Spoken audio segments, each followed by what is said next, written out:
Hello student, आज अपन 12th class MP board BST के next important question करेंगे। तो आज का हमारा जो क्वेश्चन नंबर 41 है, write the step in the staffing process to explain. Staffing एक प्रक्रिया होती है, इसमें कौन कौन से स्टेप होते हैं वो हमें बताना है। तो सबसे पहले main power planning. Main power planning मतलब हमें आदमियों की जब भर्ती करनी होती है तो फिर हमें एक अनुमान लगाना पड़ता है कि हमें कितने आदमी या फिर हमें कितने एम्प्लॉयज रिक्वायरमेंट है। The first step of the staffing to estimate manpower requirement. तो स्टाफिंग का जो पहला चरण या पहला कदम होता है, उसमें हमें सबसे पहले एक अनुमान लगाना पड़ता है कि हमें कितने एम्प्लॉयज की रिक्वायरमेंट है। दूसरा है रिक्वायरमेंट। रिक्वायरमेंट मतलब होता है भर्ती। रिक्रूटमेंट, रिक्रूटमेंट का मतलब भर्ती होता है। Recruitment is the process of searching prospective employees and stimulating them to apply for job in the organization.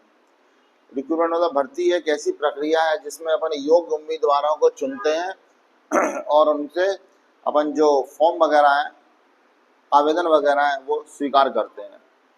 Third, selection. Selection is the third step, important step of the staffing. Selection का मतलब चयन होता है। Selection is the third important step of the staffing. जो तीसरा चरण होता है हमारा, वो होता है चयन करना। भर्ती के बाद हमारा चयन शुरू होता है। चौथा पॉइंट हमारा है ट्रेनिंग एंड डेवलपमेंट, प्रशिक्षण और विकास। In order to increase the efficiency and effectiveness of the employees, training and development facilities are important to the employees. Training में हम क्या करते हैं? ट्रेनिंग में हम योग्य उम्मीदवारों को ट्रेनिंग देते हैं, प्रशिक्षण देते हैं और उनकी जो कार्य करने की जो क्षमता है वो हम बढ़ाते हैं, ताकि हमारा जो काम है वो टाइम से हो जाए। और धीरे धीरे जो हमारे एम्प्लॉयज ट्रेनिंग ले लेते हैं, वो अपना वर्क करते हैं, तो कई सालों में उनके अंदर धीरे धीरे विकास हो जाता है। नेक्स्ट है हमारा डिटर्मिनेशन ऑफ रेम्यूनरेशन। जब हम किसी भी एम्प्लॉयज़ को नौकरी पर रखते हैं तो हम ये तय करते हैं कि हम उसको सैलरी यानी कि रेम्यूनरेशन वगैरह कितना देंगे। तो जो बड़ी पोस्ट है उस पर रेम्यूनरेशन वगैरह दिया जाता है। The remuneration of the selected employees should be determined according to the work. हमारे जो एम्प्लॉयज़ वगैरह हैं, जो जैसा काम करेगा उसी आधार या उसी बेस पर हम उनका जो रेम्यूनरेशन यानी कि सैलरी है वो तय करते हैं कि हमारे वर्करों ने कितना काम किया है, हम उसी हिसाब से उनको सैलरी देंगे, या फिर हम रैंक के या पोस्ट के हिसाब से सैलरी तय करते हैं। Next question number 42, right the difference between recruitment and selection. आपको भर्ती में और चयन में अंतर बताना है। पहला पॉइंट है जिसमें हमारा there are many source of recruitment.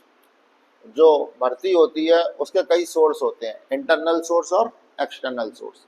भर्ती अंदर के ही लोगों को अपॉइंट किया जाएगा या फिर भर्ती में हम बाहर के लोगों को भी मौका देंगे। जबकि सिलेक्शन क्या होता है?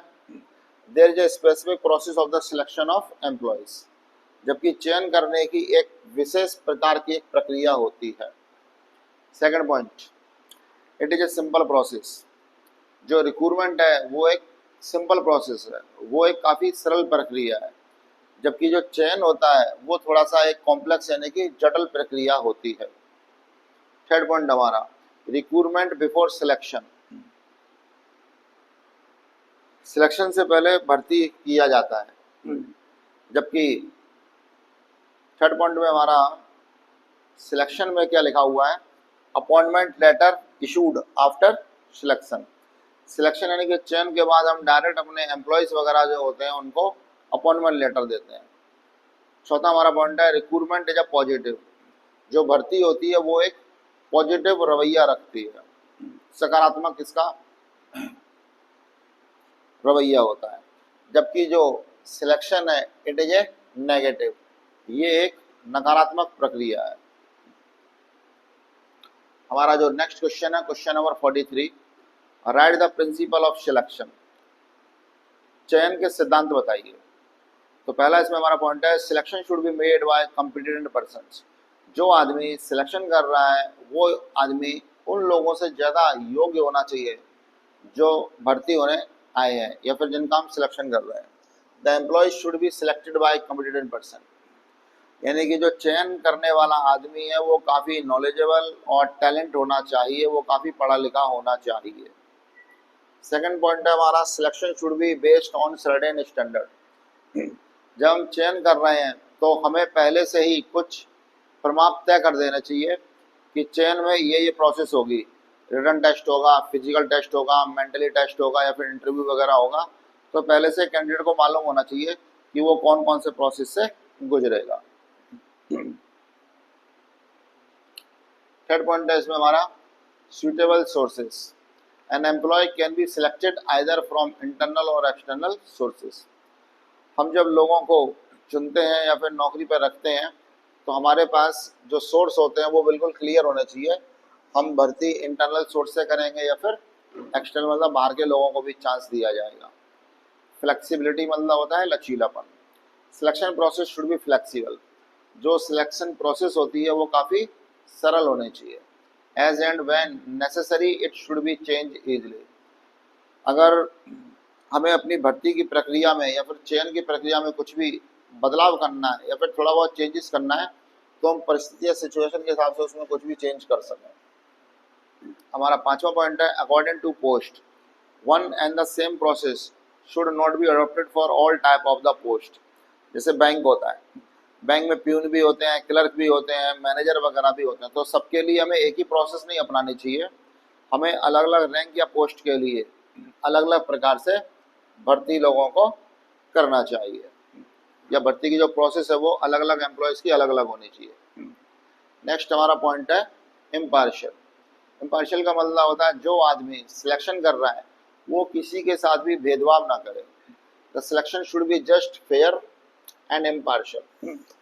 अगर हम लोगों को भर्ती कर रहे हैं तो हमें किसी को ये नहीं देखना है कि ये हमारा रिलेटिव है या फिर ये हमारे गांव का आदमी है। हमें भर्ती करते समय किसी के साथ भी भेदभाव और भाईबंदी नहीं करनी है। आज का हमारा next question number 44, right A difference between training and development. आप ट्रेनिंग और डेवलपमेंट यानी कि प्रशिक्षण और विकास में अंतर बताइए। तो प्रशिक्षण और विकास में जो डिफरेंस है उसमें आज हमारा पहला पॉइंट है it is A job oriented. जो ट्रेनिंग होती है वो जॉब को देख करके दी जाती है कि हमने जिस आदमी को नौकरी पर रखा है हमें उसको कौन सा काम देना है, उस हिसाब से हम उसको उसी से रिलेटेड ट्रेनिंग देते हैं। जबकि डेवलपमेंट में it is a career oriented. जो विकास होता है वो कैरियर मतलब उसके भविष्य से रिलेटेड होता है। Second point, it is a concern with technical skill. जो ट्रेनिंग होती है उसमें हम आदमी को टेक्निकल नॉलेज या टेक्निकल कुशल बना देते हैं, हम उसको कुशल कारीगर बना देते हैं ट्रेनिंग के जरिए। It is a concern with technical skill. जबकि डेवलपमेंट में क्या होता है, एक आदमी जब एक ही पोस्ट पर काम करता रहता है तो वो उसकी काफ़ी कुशलता, उसकी तकनीकी कुशलता काफ़ी बढ़ जाती है। Third point, it is A temporary और शॉर्ट टर्म प्रोसेस। जो ट्रेनिंग होती है वो एक शॉर्ट टर्म प्रोसेस होती है। ट्रेनिंग थोड़े समय के लिए दी जाती है। जैसे मान लो हमें किसी को ड्राइवर की पोस्ट के लिए नौकरी पे रखना है तो हम जो उसको ड्राइविंग का काम सिखाएंगे वो 1 महीने 2 महीने 3 महीने 6 महीने तक हम उसको ड्राइविंग सिखाएंगे बस। लेकिन जो डेवलपमेंट होता है it is a continuous and long term process. एक आदमी के अंदर विकास या फिर उसके अंदर निखार काफ़ी टाइम पर आ पाता है। एक आदमी कई साल तक एक ही पोस्ट या रैंक पे काम करेगा, धीरे धीरे उसके अंदर विकास हो जाता है। तो हम कह सकते हैं कि ट्रेनिंग एक शॉर्ट टर्म प्रक्रिया है जबकि जो डेवलपमेंट है वो एक लॉन्ग टर्म प्रोसेस होती है। Next, it is a result of external motivation. इस तरह से हम अपने जो एम्प्लॉयज़ हैं उसको मोटिवेट कर सकते हैं काम करने के लिए। और सेकंड साइड में हमारा लिखा है it result from internal motivation. जबकि डेवलपमेंट के अंदर आदमी का अंदर से विकास होता है। Fifth number point, the scope of area of training is limited.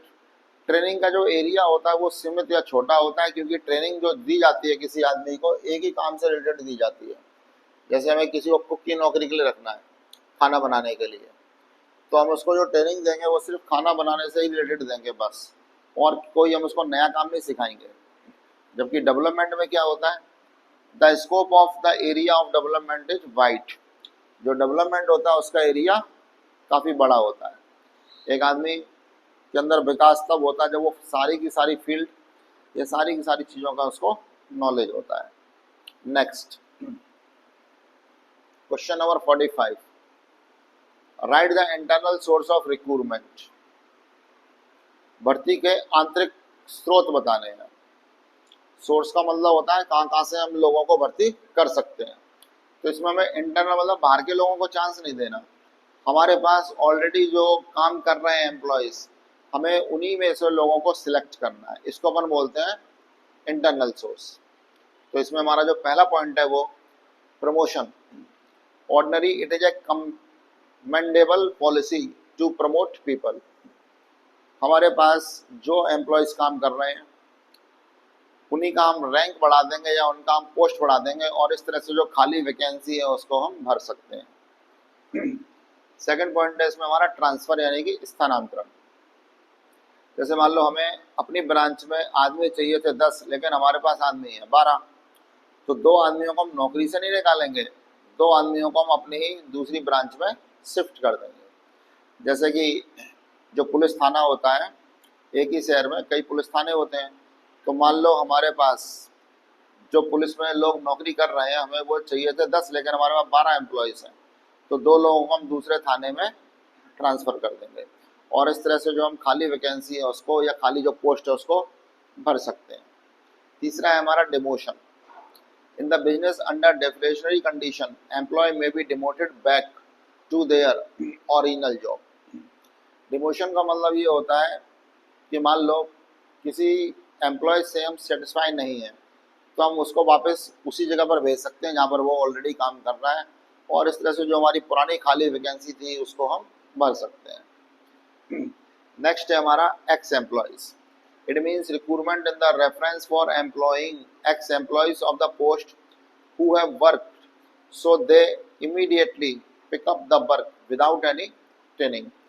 X employees का मतलब ये होता है ऑलरेडी जो हमारे यहाँ से रिटायर हो चुका है उसी को हम एक बार फिर से पूछेंगे, क्या आपके हम जॉब की जो ईयर हैं वो 4 या 5 साल और बढ़ा दें, क्या आप दोबारा से नौकरी करने के इच्छुक हो? और अगर वो आदमी बोलता है कि हाँ मैं 5 साल और अपना नौकरी करने के लिए तैयार हूँ, तो इस तरह से हम लोग खाली जो वैकेंसी या पोस्ट है उसको बढ़ा सकते हैं। और इसमें हमारा ये फ़ायदा है कि हमें जो अपने एम्प्लॉयज़ हैं उनको ट्रेनिंग देने की ज़रूरत नहीं पड़ेगी। तो आज हमने क्वेश्चन नंबर 41 से 45 तक स्टडी की है। मिलते हैं हम नेक्स्ट क्लास में।